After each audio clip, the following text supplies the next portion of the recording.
Hi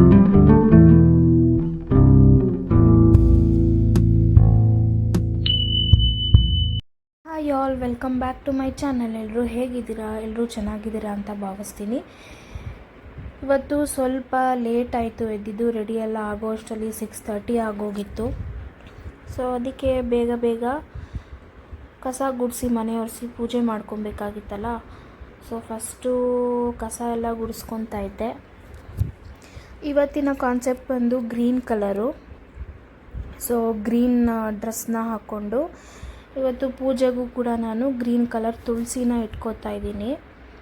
ಅದು ಬಿಟ್ಟರೆ ಬೇರೆ ಯಾವ ಹೂವು ಅಷ್ಟು ನನಗೆ ತೋಚಲಿಲ್ಲ ಬೇಗ, ಅದಕ್ಕೋಸ್ಕರ ಸೊ ಫಸ್ಟು ಕಸ ಎಲ್ಲ ಕ್ಲೀನಾಗಿ ಗುಡಿಸ್ಕೊತಾ ಇದ್ದೀನಿ.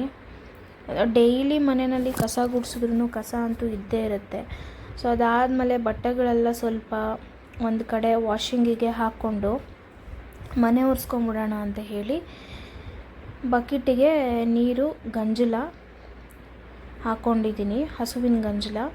ಮತ್ತು ಅದಕ್ಕೆ ಒಂದು 2 ಕರ್ಪೂರನ ಪುಡಿ ಮಾಡಿಬಿಟ್ಟು ಹಾಕೋತಾ ಇದ್ದೀನಿ. ಸೊ ಮನೆಯಲ್ಲಿ ಇದು ಹಾಕ್ಕೊಂಡು ನಾವು ಮನೆ ಒರೆಸೋದ್ರಿಂದ ಪಾಸಿಟಿವ್ ಆಗಿರುತ್ತೆ, ನೆಗೆಟಿವಿಟಿ ಯಾವುದೇ ರೀತಿ ಇರೋದಿಲ್ಲ ಅಂತ. ಅದಕ್ಕೋಸ್ಕರ ಗಂಜಲ ಮತ್ತು ಕರ್ಪೂರನ ಹಾಕ್ಕೊತಿರೋದು. ನೀವು ಬೇಕಾದ್ರೆ ಒಂದು ಸ್ವಲ್ಪ ಅರ್ಶಿನನೂ ಕೂಡ ಹಾಕ್ಕೊಬೋದು. ನಾನು ಇವತ್ತು ಅರ್ಶಿನ ಏನು ಹಾಕ್ಕೊತಿಲ್ಲ, ಬರೀ ಕರ್ಪೂರ ಮತ್ತು ಗಂಜಲದಿಂದ ಒರೆಸ್ತಾ ಇದ್ದೀನಿ. ಇವತ್ತು ಶುಕ್ರವಾರ ಬೇರೆ ಅಲ್ವಾ, ಅದಕ್ಕೋಸ್ಕರ. ಸೊ ಕ್ಲೀನಾಗಿ ಮನೆಯೆಲ್ಲ ಒರೆಸ್ಕೊಂಡು ಒಂದು ಕಡೆಯಿಂದ ರೆಡಿ ಮಾಡ್ಕೊತಾ ಇದ್ದೀನಿ ಒಂದೊಂದೇ. ಸೊ ಮನೆಯೆಲ್ಲ ಒರೆಸ್ಕೊಂಡು ಹೊಸ್ಲನ್ನೆಲ್ಲ ಕ್ಲೀನಾಗಿ ವಾಶ್ ಮಾಡ್ಕೊಂಡಿದ್ದೀನಿ. ಇಲ್ಲಿ ಈ ಕಡೆ ಹಳೆ ಹೂವು ಅಂದರೆ ನೆನ್ನೆದು ಏನು ಹೂವು ಇತ್ತಲ್ಲ ಅದನ್ನೆಲ್ಲ ಕ್ಲೀನಾಗಿ ತೆಗೆದಿಟ್ಕೊಂಡು ಕ್ಲೀನ್ ಮಾಡ್ಕೊತಾ ಇದ್ದೀನಿ. ಸೊ ನೀವು ನೋಡ್ತಾ ಇರ್ಬೋದು ಇಲ್ಲಿ. ಇವಾಗ ನೀವು ನೋಡ್ತಾ ಇರ್ಬೋದು ಹೂವನ್ನೆಲ್ಲ ತೆಗೆದಿಟ್ಕೊಂಡು ಕ್ಲೀನ್ ಮಾಡ್ಕೊತಾ ಇದ್ದೀನಿ. ಹಾಗೇ ಧೂಳೆಲ್ಲ ಇತ್ತಲ್ಲ, ಸೊ ಕಡ್ಡಿ ಎಲ್ಲ ನಾವು ಹಚ್ಚಿರೋದೆಲ್ಲ ಅಲ್ಲೇ ಬಿದ್ದಿರುತ್ತೆ. ಸೊ ಅದೆಲ್ಲ ಕ್ಲೀನ್ ಮಾಡಿಕೊಂಡು ಹೂವನ್ನು ಇಟ್ಕೋತಾ ಇದ್ದೀನಿ. ಸೊ ನಾನಿವತ್ತು ಗ್ರೀನ್ ಕಲರ್ ಆಗಿರೋದ್ರಿಂದ ನವರಾತ್ರಿ 2ನೇ ದಿವಸದ್ದು ಅದಕ್ಕೆ ತುಳಸಿನ ತೊಗೊಂಡು ಬಂದೆ. ತುಳಸಿನ ನಾನು ಕಟ್ಟಿರೋ ತುಳಸಿನ ತೊಗೊಂಡು ಬಂದು ದೇವರಿಗೆ ಇಟ್ಕೋತಾ ಇದ್ದೀನಿ. ತುಳಸಿ ಜೊತೆಗೆ ಬೇರೆ ಶಾವಂತಿಗೆ ಹೂವು ಇತ್ತು, ಒಂದು ಸ್ವಲ್ಪ ಒಂಥರ ಮರೂನ್ ಮತ್ತು ಎಲ್ಲೋ ಒಂಥರ ವೈಟಿಷ್ಟು ಶೇಡಲ್ಲಿ ಶಾವಂತಿಗೆ ಹೂವು ಇತ್ತು, ಮತ್ತು ರೋಸ್ ಇತ್ತು. ಸೊ 3 ಬಳಸ್ಕೊಂಡು ನಾನು ಇವತ್ತು ದೇವರ ಅಲಂಕಾರ ಮಾಡಿಕೊಂಡೆ. ಬರೀ ತುಳಸಿನೇ ಇಟ್ಟರೆ ಚೆನ್ನಾಗಿ ಕಾಣಿಸೋದಿಲ್ಲ ಅಂತ ಹೇಳಿ ಎಲ್ಲ ಹೂವು ಅದರ ಜೊತೆ ಇಟ್ಟೆ ನಾನು. ಈ ಬೇರೆ colour, yellow colour, red colour, purple colour, white colour ಅಂದರೆ ಬೇಗನೆ ಹೂವನ್ನು ಹುಡುಕೊಂಬಿಡ್ಬೋದು. ಆದರೆ rarest colour, grey colour, green ಕಲರೆಲ್ಲ ಸ್ವಲ್ಪ ಕಡಿಮೆನೇ. ಇದು ತುಳಸಿ ಸಿಕ್ಕಿದೆ ನನಗೆ ಅದೃಷ್ಟ ಅಂತ ಹೇಳ್ಬೋದು. ಎಲ್ಲೂ ಸಿಗಲಿಲ್ಲ. ಸುಮಾರು ಒಂದು 4-5 ಅಂಗಡಿ ಹುಡುಕಿದ್ದೀನಿ ನಾನು, ಎಲ್ಲೂ ಸಿಗಲಿಲ್ಲ. ಎಲ್ಲ ಖಾಲಿಯೇ ಬೇರೆ ಆಗೋಗಿತ್ತು. ಲಾಸ್ಟ್ ಒಂದು ಅಂಗಡಿನಲ್ಲಿ ನನಗೆ ಸಿಕ್ಕಿದ್ದಿದ್ದು. ಸೊ ಅದಕ್ಕೋಸ್ಕರ ತೊಗೊಂಬಂದು ಅದನ್ನೇ ಎಷ್ಟು ಸಿಕ್ತೋ ಅಷ್ಟನ್ನೇ ನಾನು ಪೂಜೆಗೆ ಇಟ್ಕೋತಾ ಇದ್ದೀನಿ. ಸೊ ಇಲ್ಲೆಲ್ಲ ಹೂವು ಎಲ್ಲ ರೆಡಿ ಮಾಡಿ ಇಟ್ಕೊಂಡು ದೇವರಿಗೆ ಇಲ್ಲಿ ಹೊಸ್ಲಿಗೆ ರಂಗೋಲಿ ಬಿಡೋಣ ಅಂತ ಹೇಳಿ ಸಿಂಪಲ್ಲಾಗಿ ರಂಗೋಲಿನ ಬಿಟ್ಕೊತಾ ಇದ್ದೀನಿ. ಇವತ್ತು ರಂಗೋಲಿ ಸ್ಟೆನ್ಸಿಲಿಂದ ಬಿಡೋಣ ಅಂದ್ಕೊಂಡೆ. ರಂಗೋಲಿ ಸ್ಟೆನ್ಸಿಲಲ್ಲೂ ಸಿಗಲಿಲ್ಲ ನನಗೆ, ಹುಡುಕಬೇಕು. ಸೊ ಹುಡುಕ್ಬಿಟ್ಟು ನಾನು ರಂಗೋಲಿ ಸ್ಟೆನ್ಸಿಲಿಂದ ನಾನು ನೆಕ್ಸ್ಟ್ ಅಪ್ಕಮಿಂಗ್ ವೀಡಿಯೋಸಲ್ಲಿ ನಾನು ಮಾಡ್ಕೊತೀನಿ. ನೆಕ್ಸ್ಟು ನಾನು ರಂಗೋಲಿ ಕಲಿತ್ಬಿಟ್ಟು ಕೂಡ ಹಾಕೋಣ ಅಂತ ಇದ್ದೀನಿ. ರಂಗೋಲಿ ಕೂಡ ಕಲ್ತ್ಕೊತೀನಿ ಬೇಗ. ಬಟ್ ಇವಾಗ ಸದ್ಯಕ್ಕೆ ನನಗೆ ಏನು ಬರುತ್ತೋ ನಾನು ಅದನ್ನು ಬಿಡಿಸ್ಕೊತಾ ಇದ್ದೀನಿ. ಖಾಲಿ ಬಿಡಬಾರ್ದು ಹೊಸ್ಲು ಮತ್ತು ಬಾಗಿಲು ಮುಂದೆ ಅಂತ ಹೇಳಿ ರಂಗೋಲಿನ ಬಿಟ್ಕೊತಾ ಇರೋದು. ನೀವು ನೋಡ್ಬೋದು ಇಲ್ಲಿ. ಕೆಮ್ಮಣ್ಣು ಕೂಡ ತಂದಿದ್ದೆ ನಾನು ರಂಗೋಲಿ ಜೊತೆ ಮಿಕ್ಸ್ ಮಾಡಿ ಬಿಡೋಣ ಅಂತ. ಅದು ನೆಲದ ಕಲರು ಅದೇ ಕಲರ್ ಇತ್ತಲ್ಲ, ಒಂಥರ ಬ್ರೌನ್ ಕಲರು, ಅದು ಎದ್ದು ಕಾಣಿಸಲ್ಲ ಅಂತಂದ್ಬಿಟ್ಟು ನಾನೇನು ಬಿಟ್ಕೊಳ್ಲಿಲ್ಲ ಕೆಮ್ಮಣ್ಣಲ್ಲಿ. ನೋಡೋಣ ನೆಕ್ಸ್ಟ್ ಸಲ ನಾನು ಟ್ರೈ ಮಾಡ್ತೀನಿ.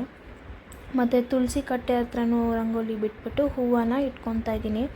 ನಮ್ಮ ಝೂಝು ಆಲ್ರೆಡಿ ಸ್ಕೆಚ್ ಆಗ್ತಾಯಿದ್ದಾಳಲ್ಲಿ ಎಲ್ಲಿ ಹೆಂಗೆ ಹೂವು ಎತ್ಕೊಂಡು ಹೋಗೋಣ ಅಂತ. ಬಟ್ ಅವಳು ಲಾಸ್ಟಲ್ಲಿ ಹೆಂಗೆ ಮಾಡಿದ್ಲು ಅಂತ ನಾನು ನಿಮಗೆ ತೋರಿಸ್ತೀನಿ.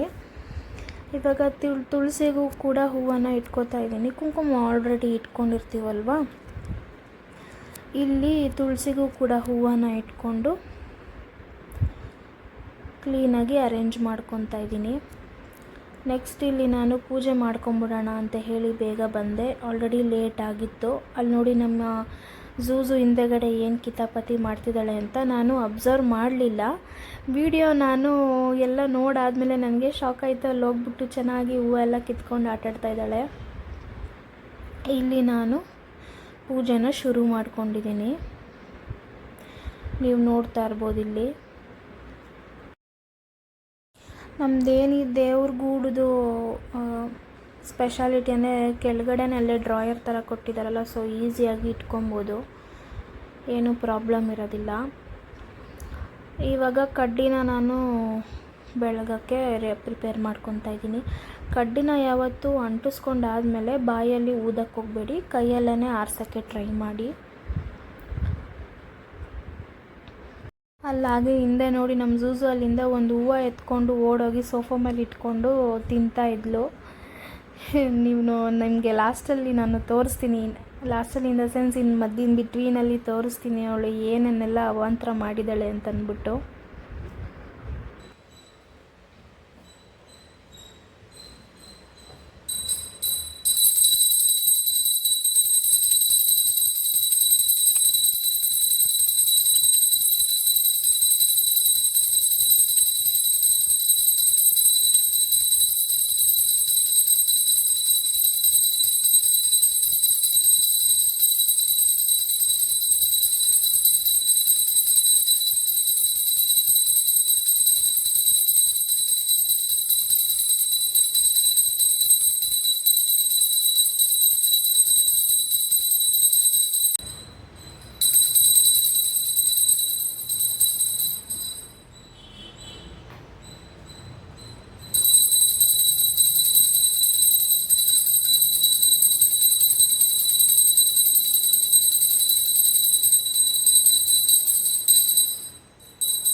ಪೂಜೆ ಎಲ್ಲ ಮುಗ್ದಾದ್ಮೇಲೆ ಇದು ಫೈನಲ್ ಲುಕ್ಕು. ನಮ್ಮ ನವರಾತ್ರಿ 2ನೇ ದಿವಸದ ಒಂದು ಅಲಂಕಾರ ಅಂತಲೇ ಹೇಳ್ಬೋದು. ಸಿಂಪಲಾಗೇ ಮಾಡ್ಕೊಂಡಿದ್ದೀನಿ, ಜಾಸ್ತಿ ಗ್ರ್ಯಾಂಡು ಆ ಥರ ಎಲ್ಲ ಏನಿಲ್ಲ. ನನಗೆ ಏನು ಸಿಕ್ತು ಹೂವು ಅದನ್ನು ಇಟ್ಕೊಂಡು ನಾನು ಪೂಜೆ ಮಾಡ್ಕೊಂಡಿದ್ದೀನಿ. ಹಸಿರನ್ನ ಇಡಬೇಕು ಅಂತ ಇತ್ತು ಮೈಂಡಲ್ಲಿ, ಅದನ್ನು ಹಸಿರನ್ನ ಇಟ್ಕೊಂಡು ನಾನು ಪೂಜೆ ಮಾಡ್ಕೊಂಡಿದ್ದೀನಿ. ಏನು ಝೂಝು ಇದೆಲ್ಲ ನಿನ್ನೆಯಿಂದ ಏನಕ್ಕೆ ರಂಗೋಲಿ ಬಿಡಬಾರ್ದ ನಾವು? ಏನದು ಇಲ್ಲಿ ನೋಡಿ, ಇಲ್ಲೆಲ್ಲ ಹಾಳು ಮಾಡ್ಬಿಟ್ಟು ಬಂದಿದ್ಯಾ ಏನಂತ? ಹಾಂ, ಯಾಕೆ ನೆನ್ನೆನೂ ಹಿಂಗೆ ಮಾಡಿದೆ, ಇವಾಗಲೂ ಹಿಂಗೆ ಮಾಡ್ತಾ ಇದೆಯಾ? ಹಾಂ ಹಾಂ, ಏನು ಕಿತ್ತಾಕಿದ್ಯಾ? ಹಾಂ, ಏನಕ್ಕೆ? ಬಾ ಈಚೆ ಬಾ, ಬಾ ಈಚೆ ಬಾ. ಏನು ಬುದ್ಧಿ ಕಲಿತಾರದು ನೀನು?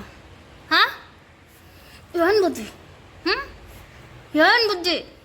ಏನು ಬುದ್ಧಿ? ಕೋಪ ಬಂದ್ಬಿಡುತ್ತೆ ಎಲ್ಲದಕ್ಕೂ. ಅದಾದಮೇಲೆ ಝೂಝುಗೆಲ್ಲ ಬೈದು ಈ ಕಡೆ ಕ್ಯಾಪ್ಸಿಕಮ್ ಚಿತ್ರಾನ್ನ ಮಾಡ್ಕೊಳ್ಳೋಣ ಅಂತ ಹೇಳಿ ಎಲ್ಲ ಕಟ್ ಮಾಡಿ ರೆಡಿ ಮಾಡಿ ಇಟ್ಕೊಂಡಿದ್ದೆ.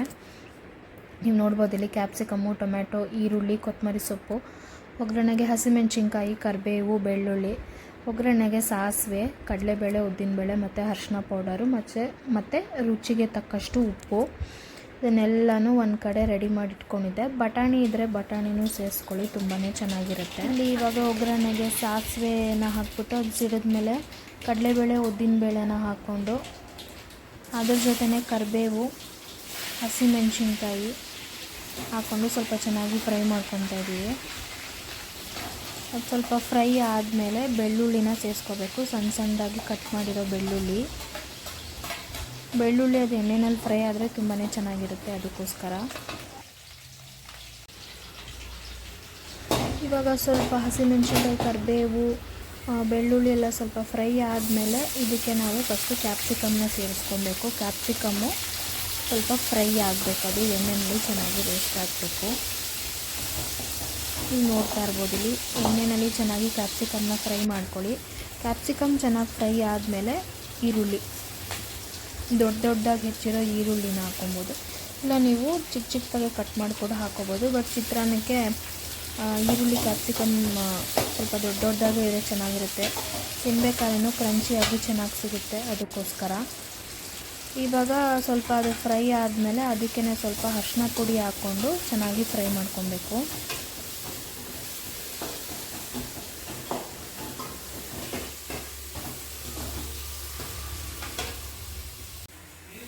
ಇವಾಗ ಕ್ಯಾಪ್ಸಿಕಮ್ಮು, ಈರುಳ್ಳಿ ಚೆನ್ನಾಗಿ ಫ್ರೈ ಆದಮೇಲೆ ಟೊಮೆಟೊನ ಸೇರಿಸ್ಕೊಂಡು ಅದನ್ನು ಕೂಡ ಚೆನ್ನಾಗಿ ಫ್ರೈ ಮಾಡ್ಕೊಬೇಕು. ಎಲ್ಲನೂ ಸಾಫ್ಟಾಗಿ ಕ್ಲೀನಾಗಿ ಬೇಯಬೇಕದು, ನೀರಿನ ಅಂಶ ಎಲ್ಲ ಬಿಡಬೇಕು. ನೀರೇನೂ ಹಾಕಕ್ಕೆ ಹೋಗಬೇಡಿ, ಎಣ್ಣೆನಲ್ಲೇ ಅದು ಚೆನ್ನಾಗಿ ಫ್ರೈ ಆಗುತ್ತೆ, ತುಂಬಾ ಚೆನ್ನಾಗಿರುತ್ತೆ ಟೇಸ್ಟು. ಒಂದ್ಸಲಿ ನೀವು ಕೂಡ ಟ್ರೈ ಮಾಡಿ ನೋಡಿ. ಬಟಾಣಿ ಇದ್ದರೆ ಬಟಾಣಿ ಕೂಡ ಇದಕ್ಕೆ ಹಾಕೊಬೋದು, ತುಂಬಾ ಚೆನ್ನಾಗಿರುತ್ತೆ. ಬಟಾಣಿ ಅವೈಲಬಲ್ ಇರಲಿಲ್ಲ ನಮ್ಮ ಮನೆಯಲ್ಲಿ, ಅದಕ್ಕೋಸ್ಕರ ಕ್ಯಾಪ್ಸಿಕಮ್ ಮಾತ್ರ ಹಾಕ್ಕೊಂಡಿದ್ದು. ಅದಕ್ಕೆ ಇವಾಗ ಒಂದು ಸ್ವಲ್ಪ ರುಚಿಗೆ ತಕ್ಕಷ್ಟು ಉಪ್ಪನ್ನ ಹಾಕ್ಕೊಂಡು ಚೆನ್ನಾಗಿ ಫ್ರೈ ಮಾಡ್ಕೊಬೇಕು. ಅದು ಎಣ್ಣೆ ಬಿಡೋ ತನಕ ಫ್ರೈ ಮಾಡಿಕೊಂಡ್ರೆ ರುಚಿ ಚೆನ್ನಾಗಿರುತ್ತೆ. ನೀರನ್ನು ಸೇರಿಸ್ಕೊಳಕ್ಕೆ ಹೋಗಬೇಡಿ ಇದಕ್ಕೆ. ಇದು ಚೆನ್ನಾಗಿ ಫ್ರೈ ಆದಮೇಲೆ ಲಾಸ್ಟಲ್ಲಿ ಕೊತ್ತಂಬರಿ ಸೊಪ್ಪನ್ನ ಹಾಕ್ಕೊಂಡು ಒಂದ್ಸಲಿ ಬಾಡಿಸ್ಕೊಬೇಕಾಗುತ್ತೆ. ಚೆನ್ನಾಗಿ ಫ್ರೈ ಮಾಡ್ಕೊಳ್ಳಿ ಎಣ್ಣೆ ಬಿಡೋ ತನಕನೂ. ನೋಡಿ ಎಲ್ಲ ಚೆನ್ನಾಗಿ ಸಾಫ್ಟಾಗಿ ಚೆನ್ನಾಗಿ ಬೆಂದಿದೆ, ನೀವು ನೋಡ್ತಾ ಇರ್ಬೋದು. ಇಲ್ಲಿ ನಮ್ಮ ಝೂಝು ಅಲ್ಲೇ ಓಡಾಡ್ತಾ ಇದ್ಲು. ಇವಾಗ ನೋಡಿ ಚಿತ್ರಾನ್ನ ಎಲ್ಲ ಚೆನ್ನಾಗಿ ಕಲಿಸ್ಕೊಂಡಿದ್ದೀವಿ, ಎಷ್ಟು ಚೆನ್ನಾಗಿ ಕಾಣಿಸ್ತಾ ಇದೆ ಅಂತಂದ್ಬಿಟ್ಟು. ರುಚಿನೂ ಕೂಡ ಅಷ್ಟೇ ಸಕ್ಕತ್ತಾಗಿತ್ತು. ಇನ್ನು ಬಟಾಣಿ ಹಾಕಿದ್ರಂತೂ ಇನ್ನೂ ಟೇಸ್ಟು ಚೆನ್ನಾಗಿರುತ್ತೆ.